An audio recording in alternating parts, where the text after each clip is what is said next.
Grabe, dahil nga sobrang init. Nako, galing ako sa labas, Beb. Sobrang init, pawis-pawis. O yan o, nangangamoy-ngamoy na. Eto, Beb ha, nangangamoy-ngamoy na. Kasi normally, pag nag-i-spray tayo ng pabango, pag pawis ka, iba yung amoy, di ba? Eto, dito ako napabilib sa pabango na to. Eto yung pinaka-packaging niya. Eto, go, go. Ayan, mga bossing ko. Eto yung mismong packaging ng perfume natin. Ito yung appearance niya. Body spray to, guys. Ayan siya, mga beb ko. Normally, pag ini-spray ko to, ayan. Grabe, hindi ko pa siya ini-spray, pero guys, ang bango-bango na talaga niya.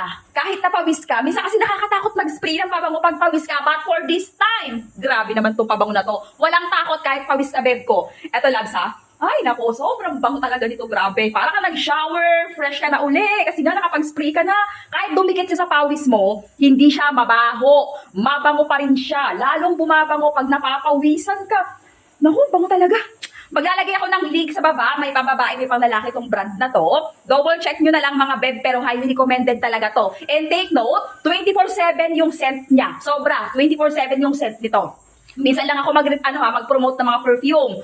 Dahil masyado akong matikulosa dyan. Kaya guys, eto, check nyo lang to. I-try nyo lang, beb. Balikan mo ko pag hindi legit yung sinasabi ko sa inyo.